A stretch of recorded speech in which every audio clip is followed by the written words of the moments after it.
नमस्कार मित्रांनो, doctor Suniti Vaidya inspirational kits and concepts या सदराखालती मी सुरेंद्र वैद्य. आपण नेहमी वेगवेगळ्या विषयावरती बोलत असतो.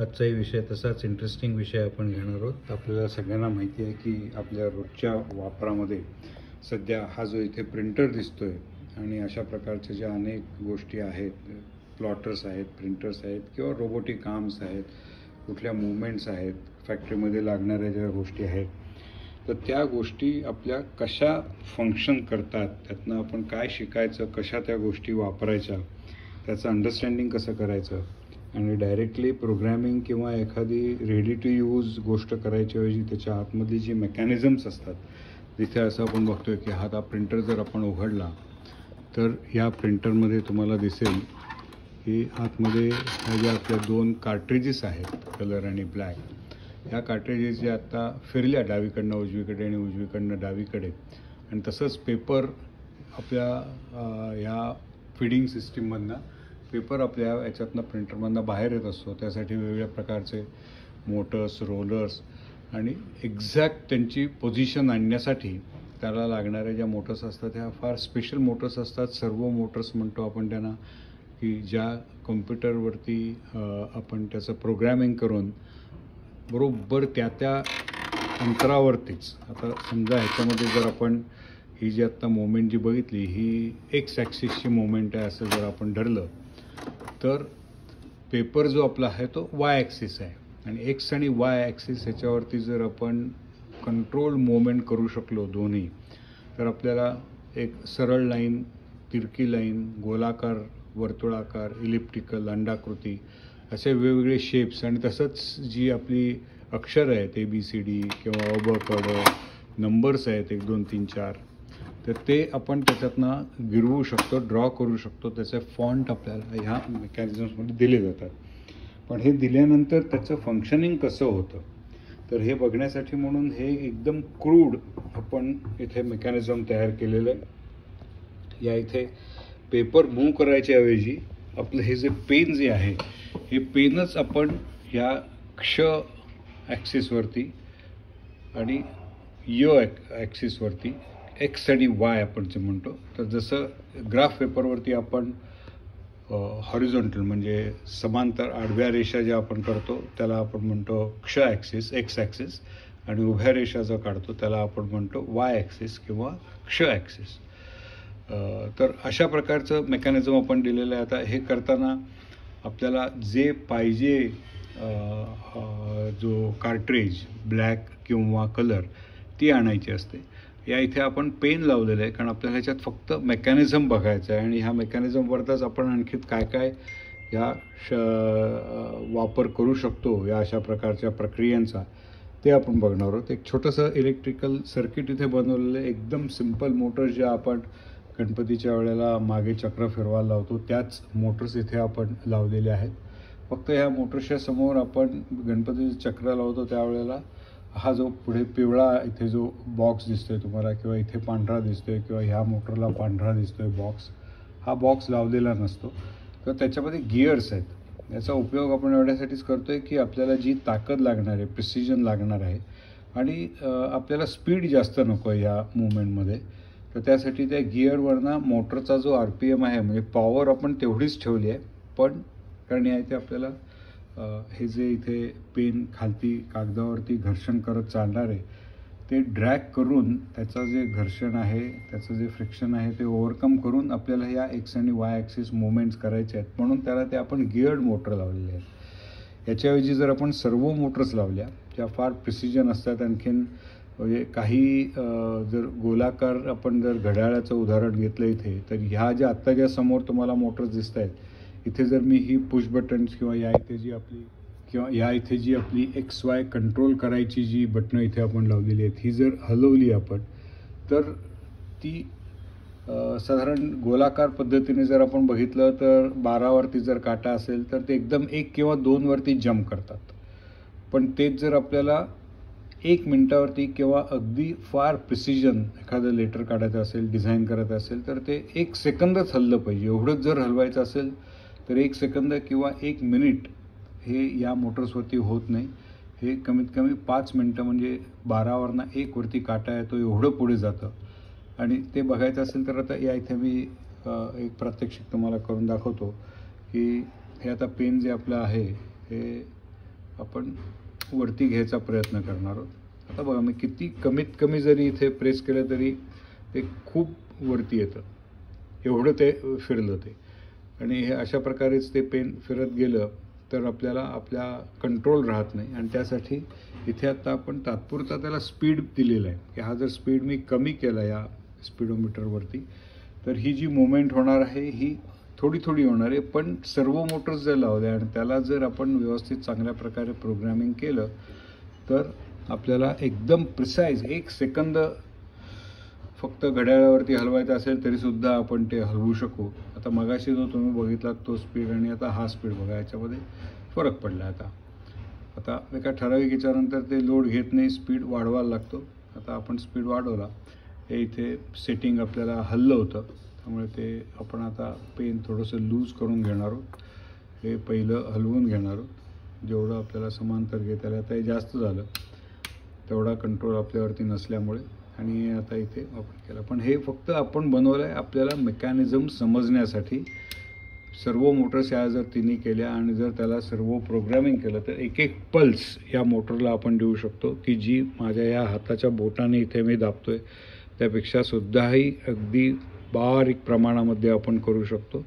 आणि अशा वेळेला मग आपल्याला तिथे छान प्रकारचं एक म्हणजे मुवमेंट जी पाहिजे, प्रिसाईज मुवमेंट जी पाहिजे ती आपण तिकडे आणू शकतो. अशी मुवमेंट आणण्यासाठी आपल्याला बऱ्याच वेळेला या मोटर्स चेंज करावे लागतील. पण आत्ता आपला तो उद्देश नाही. आपण ह्याच्यामध्ये फक्त बघणार आहोत की हे मेकॅनिझम कसं चालतं प्रिंटरमध्ये. तर आपण जसं मगाशी बघितलं तसं की ह्या इथे आता जेव्हा मी ही मुवमेंट इथे मोटरची करणार आहे त्यावेळेला हा एक्स ॲक्सिस ह्याच्यामध्ये आपण आता फिरवतो आहे. ही मोटर या इथे आता आपली एक्स ॲक्सिसमध्ये फिरते, तुम्हाला दिसत असेल तर.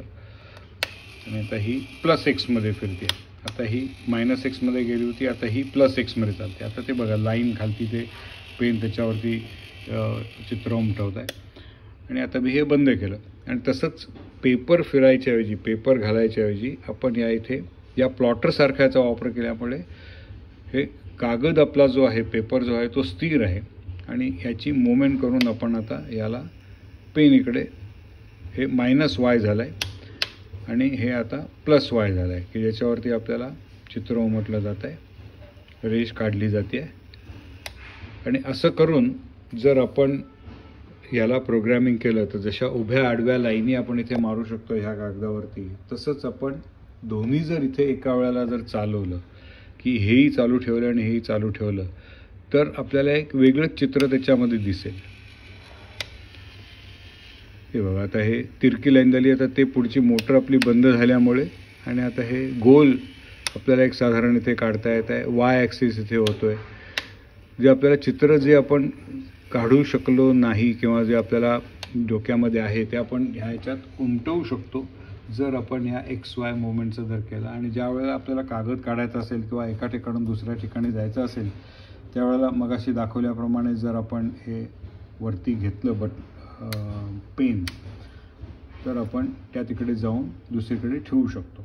आता तात्पुरतं मी पेन काढून घेतो आहे. त्याचा उपयोग रोबोसाठी कसा करता येईल की ते समजा या इथे पेनाच्या ऐवजी जर आपण इलेक्ट्रोमॅग्नेटिक लावलं की ज्यावेळेला त्यातनं करंट पास करू, त्या करंट पास केल्यानंतरच त्याचं चुंबकत्व येईल आणि करंट बंद केल्यानंतर चुंबकत्व जाऊन जर इथे खालती आपण एक लोखंडाचा तुकडा ठेवला, हा जो इथे इलेक्ट्रोमॅग्नेटिक चक किंवा इलेक्ट्रोमॅग्नेट जर आपण त्याच्यावरती आणलं आणि पुन्हा प्रोग्रॅमिंगच्या थ्रू या इकडनं जे इलेक्ट्रिक वायर गेलेली असेल त्याच्यावरती जर त्याला आपण करंट दिला तर तो खालचा लोखंडाचा तुकडा तो उचलेल.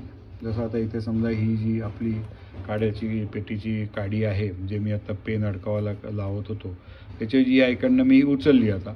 आणि जसं आपलं हे एक्स आणि वाय आपण फिरवू त्याप्रमाणे ह्या कागदावरती कुठेही मला नेऊन ती पुन्हा मी खालती ड्रॉप करीन आणि त्याचं इलेक्ट्रोमॅग्नेटिकचा करंट सोडला तर मॅग्नेटिझम गेल्यामुळे, चुंबकत्व गेल्यामुळे ती जी प्लेट उचलली होती ती तिथेच राहील आणि आपलं हे मेकॅनिझम पूर्ण रिलीज होईल.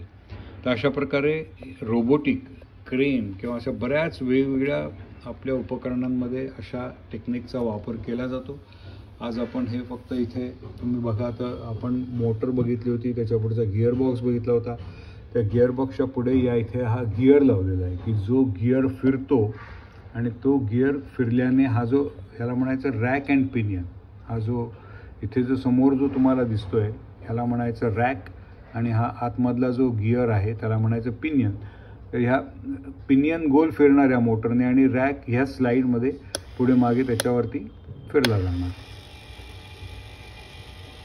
अशा पद्धतीने आपण मोटर करतोय. तसंच या इथेही तसंच मेकॅनिझम दिलेलं आहे आपण रॅक अँड पिनियनचंच, की या इथे आता आपलं इथे गोल गोल फिरून तो बाहेर येतो आहे. या इथे उलटी फिरली मोटर, फक्त करंट रिव्हर्स करतो आहे आपण की ती मोटर उलटी फिरायला लागते.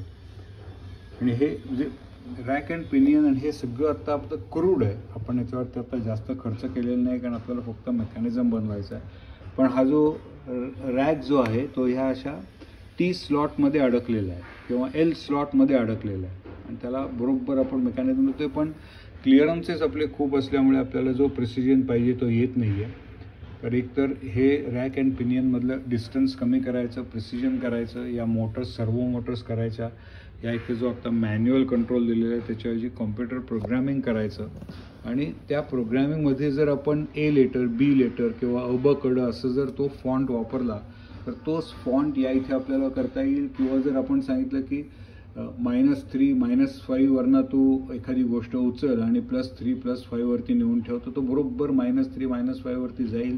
तिकडे मॅग्नेटिझम चालू होईल, तिकडची जी लोखंडाची गोष्ट आहे ती त्याला चिकटली जाईल, तिकडनं तो वरती उचलेल ह्या पिवळ्या मोटरने. ती उचललेली वस्तू जी आहे ती +3 +5 वरती घेऊन जाईल आणि त्या तिकडे आपलं पुन्हा लोकेशन बरोबर आणून ठेवेल. तर त्याचं एक प्रात्यक्षिक आपण आता इथे आता बघूया. आपण इलेक्ट्रोमॅग्नेट लावलेलं नाही आहे, पण आता हा जो आपला आर्म आहे हा आर्म आपण खालती घेतो आहे. तो आता त्या लोखंडी प्लेटवरती जाऊन चिकटला, त्याच्यावरती आपण इलेक्ट्रोमॅग्नेटिक चालू केलं.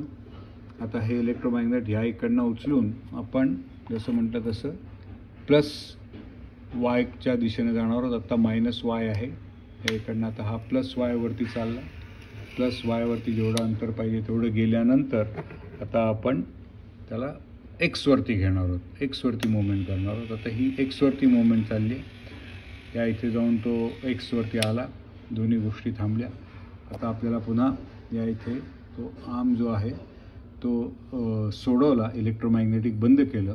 आपलं जे उचललेलं लोखंड होतं ते खालती पडलं किंवा तिथेच राहिलं, आणि आर्म आता आपल्याला वरती घ्यायचं आहे. ते चिकटलेले नाही आहेत, त्यामुळे हा आर्म आपण आता वरती घेतला.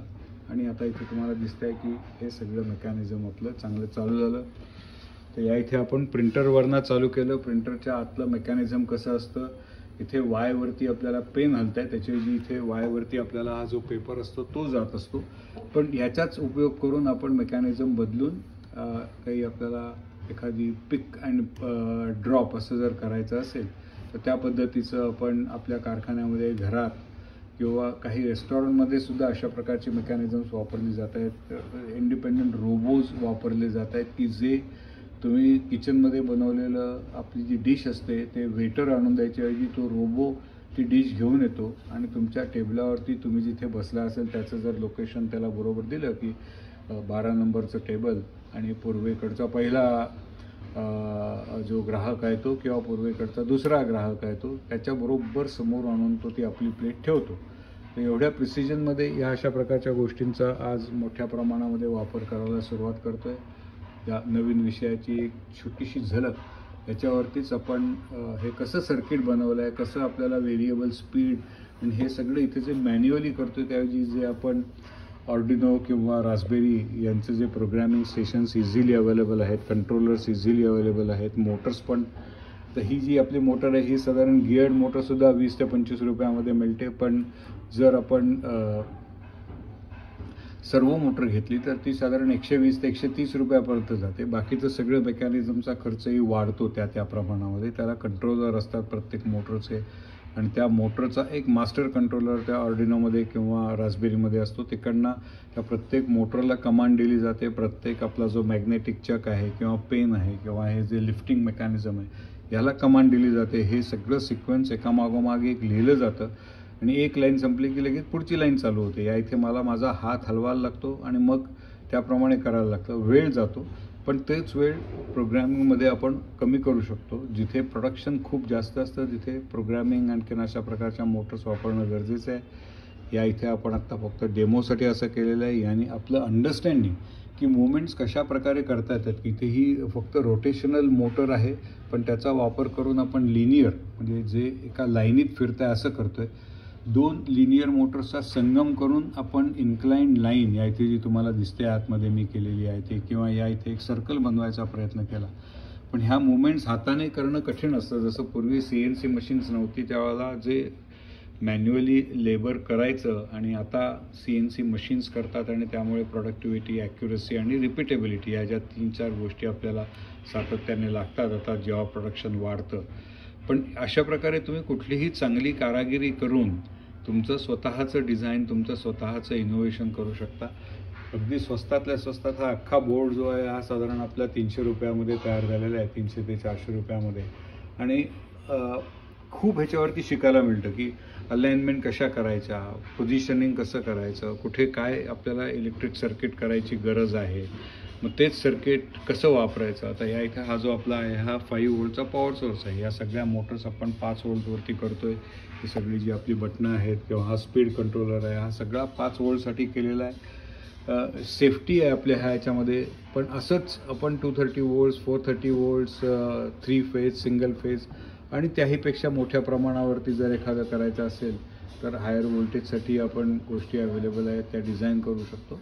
पण शाळेतल्या मुलांसाठी, आपल्या तरुण आणि जे आज ज्यांना खरंच शिकायची आवड आहे, ज्यांना याच्यात इच्छा आहे, त्यांच्यासाठी अशी किट्स बॅगेतनं आपण घेऊन जाऊ शकतो. प्रत्येक शाळेमध्ये आपले डेमॉन्स्ट्रेशन होऊ शकतं अशा उद्देशाने ही किट्स बनवलेली आहेत. तर जास्तीत जास्त आपण यांचा वापर करूया. ही सगळी किट्स डिस्मॅन्टल करून आणली जातात, तिथे मुलांना सर्किट दिलं जातं, त्याप्रमाणे ती बनवतात आणि स्वतः केल्याचा जो अनुभव आहे, स्वतः केल्याचा जो आनंद आहे, स्वतः केल्याचं जे समाधान आहे आणि अशा प्रकारचे व्हिडिओज काढून जेव्हा आपण एकमेकांना दाखवतो तेव्हा आपल्याला किती प्राऊड फिलिंग होतं, आपल्याला किती आपलं स्वतःचंच कौतुक आपलं होत आहे हे बघताना आपल्याला जो आनंद मिळतो. अशा प्रकारे आपण सगळ्या मुलांमध्ये एक ऊर्जा निर्माण करायची आहे आणि त्यासाठी ही छोटी छोटी किट्स आपण बनवतो आहे. आपण हा व्हिडिओ बघितलात, ऐकलात त्याबद्दल धन्यवाद.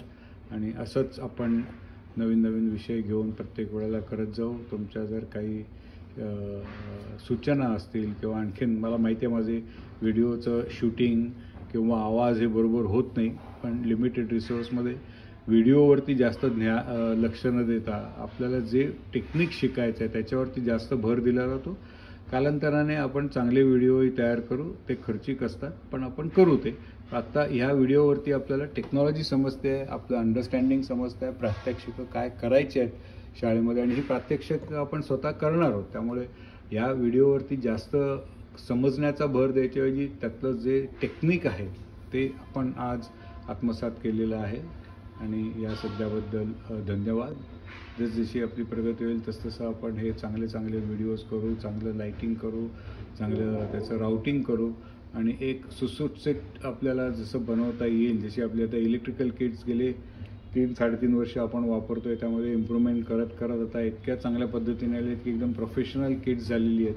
असं प्रत्येक किटही आपलं प्रोफेशनल होईल. धन्यवाद.